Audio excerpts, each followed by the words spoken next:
Hi, I'm Wes Allen with DM Tales, and today I am going to count down through all the games I've run in the past couple of years, all the way down to number one. Let's roll it.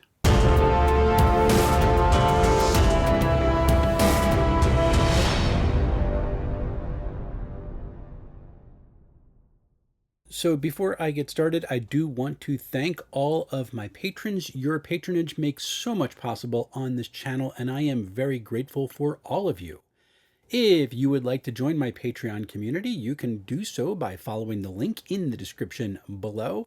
You'll get some previews of articles or videos that I am working on, occasional comics that I draw, and eventually some adventures that I've created as well. I would love to have you on it, and if you can't afford to join another Patreon right now because you're supporting other creators, that's also fine. If you consider liking and subscribing to this channel, it really does help a lot. And if you're in the mood for some cool t-shirts, I've got stuff that's available over on my DM Tales store on Teespring. I'll also put a link to that in the description below as well. So in the few short years that I've been a GM back in the hobby, I've now managed to run 11 different systems. Now, it's not a lot, but it's a nice number to count down to my favorite. And please note, with the exception of the 11th spot, which is an outlier, I've enjoyed running every one of these systems that appears on the list. The order in which the games appear does not reflect how good or bad the system is, it's just a reflection on my thinking at this moment. Let's count it down. So it pains me to say it, but Dungeons & Dragons 5th edition is the only system that I'm not going to run again on this list. Now, I recognize that people love 5e. It is popular for a reason. It is not all to do with brand recognition or marketing. It is a good game that people really enjoy and love to have around the table. It's just not for me.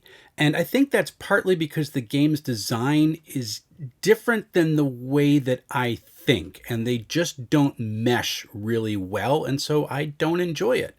And by the time my campaign was winding down, I was having zero fun running it. I just couldn't figure out how to make the game interesting or challenging for players as they got up to 8th, 9th level. And also, this has continued on when I play games that have a very similar optimize your build ethos. I just kind of shut down because it's a type of game that I don't enjoy playing. I want to go around the next corner without having to worry about, well, what points am I going to build and how do I optimize my character? I just want to go and have fun. And that really sums up my experience of 5e running it. I'm glad I ran it. I don't need to go back there. No Thank You Evil is a simplified version of Cipher System, which uses a D6 for gameplay. It's designed for children as young as 4 or 5, and the gameplay can be advanced as players mature, so the appeal can last for a while. It doesn't stay at that 4 to 5-year-old age range. It is, in fact, the first game that I ever had success running with my youngest child when he was 5, and he picked it up right away and just ran with it. I actually ran a table of No Thank You Evil at EcclesiaCon back this past April, and the kids who played it had a really good time. I hacked in a miniature Goth ruling for it, and they really seemed to take to it. Overall, though, the game is almost too simple. My youngest was ready for some more complex systems after a few sessions in the Land of Storia, which is the default setting for No Thank You Evil. But he does still want to go play it every now and again, so he remembers it fondly and does enjoy it. And the ultra simplicity can also be a plus, because we will sometimes play No Thank You Evil while he's taking a bath with no dice or paper sheets. I just lay out where everybody's attributes are, and we tell Fury to roll a d6, and off we go. So if you're looking for a good starter RPG to play with younger children, No Thank You Evil, that's a really good place to start. And the box has everything you need to play, which is also a plus. There is so much I love about Symbaroum. I love the setting and the social dynamics that it opens up. I love the corruption mechanic that is tied to both casting and artifact use. And I adore how wearing armor makes a character easier to hit, but actually more difficult to hurt. In my play session with folks, that came into play big time, and it was so exciting. But there are also elements I'm still pondering. Symbaroum is a roll under system, which I do love, but it's a little bit more crunchy than other roll under systems that I've used because a target's stats, they modify the d20 target number. In fact, players roll all the dice in this game, and so that takes a little getting used to. But by the end of the session that we played, everybody had grasped how the game was supposed to run and were doing some fun things with it. They were knowing to stay in place because their armor could take most of the blow and that would save the rest of the party. So that was fun. And even with the added math and that little bit of crunch, the numbers do remain low, which makes things faster at the table than a game that has these massive multipliers and modifiers. But I'm keeping Symbaroum in the 9 spot right now because I'm still kind of new to the game. I want to play it some more to see how it's meant to be run. I want to do some more travel mechanics with it before I move it down on the list. But it is a system that is worth checking out. I do have to point out, though, that the book needs to be revised because it is organized in a really odd way and it makes the game feel less accessible than it actually is. The mechanics are, in fact, really simple. But finding things like how to give your characters experience points or what equipment they start with, it's all broken up into really odd chunks and it just needs to be improved. So, not quite as accessible as it should be or could be, but still a really good game. Castles and Crusades was the third system in which I ran an extended campaign, and I do find that it's a lot faster at the table than a lot of other D20 based systems that I've played. I enjoy the different takes on fantasy tropes that it has and how easy it is to adjudicate checks when players come up with ideas. The concept of primary and secondary attributes works really, really well for this. The only reason why I have it listed in 8th place and not a little further down on the list is because at its heart, it's still D&D. And right now, I'm just having a bit more fun playing other systems and other styles of games. And that's really why it is where it is. I will tell you that I'm going to play C&C again in a heartbeat if I get an opportunity, and I'm going to design a one-shot for it at some point because I did enjoy running it at the table. This is definitely worth taking a look at, and if you are interested in picking up, they just launched their Kickstarter for their new printing, which does things like add more art and get rid of all OGL language. I also read the player's handbook, most of it, and they changed alignment to work a lot differently, which is really kind of cool. So this one's worth checking out. I'm going to put a link to the Kickstarter below. Index Card RPG, or ICRPG, was recommended to me by a lot of viewers of the channel, and so I eventually decided to pick it up. But when I first got it, I wasn't sure what to make of it until I dove in and began to grasp how the mechanics were supposed to work, and I soon grew to love it. Its mechanics are dead simple. There's no attribute numbers. It's just your modifiers that are there, and the different worlds that are baked into the Master Edition core rules, they're just a blast. See, I have actually read a number of science fiction TTRPGs by this point, but when I wanted to do a one-shot that was going to be sci-fi themed, ICRPG was my go-to. It just worked really well for what I wanted to do, and I knew it would be fast at the table. I will point out that ICRPG probably could use a little bit of clarification on how advancement works, because there's two different mechanics which can be used in conjunction with one another. That gets a little bit confusing at points, but the speed of the game and the freedom players have to run their characters, and the idea that your advancement a lot of times is just done through loot, it's all terrific. I am a fan, and someday I'm going to revisit this system as a GM because it's a lot of fun. Basic Fantasy RPG is the second game I ran after returning to the hobby, and my campaign's been going on for about 3 years now. I am so glad that I found it. So it pained me to move it out of the top 5, but that's not a reflection on the system itself, because Basic Fantasy RPG is a fantastic game with simple mechanics that capture D&D as I first encountered it as a kid. Not only that, it's open source, it has an incredible community behind it, and the printed books can be purchased at near cost, and the PDFs can be downloaded for free, so there's no reason to not check it out. Why did I move it out of the top 5? Well, as with Castles and Crusades, it's still basically D&D at its core, And right now, I'm just exploring other systems and I'm enjoying those better at this moment. I will say that if you are looking for a game that captures older school play, start with Basic Fantasy RPG because the buy-in is zero or dirt cheap, and that is not a reflection on the quality of the system itself. Go check it out. To be honest, I am shocked to see Forbidden Lands this high on my list. The dice pool mechanic is simple. Only sixes and ones count, and the ones only really count in certain situations. But as I was reviewing the game, I did feel like it may be too many dice to roll, that it would slow down game, it would become this bottleneck.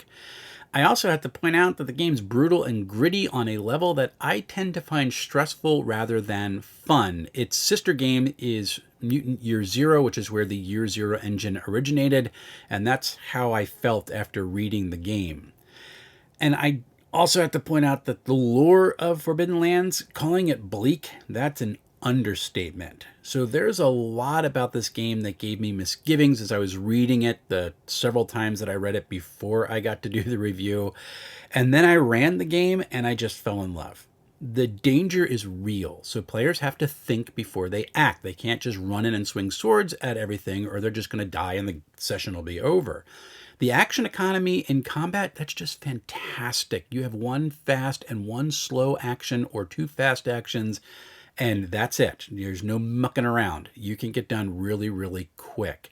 And every roll feels consequential.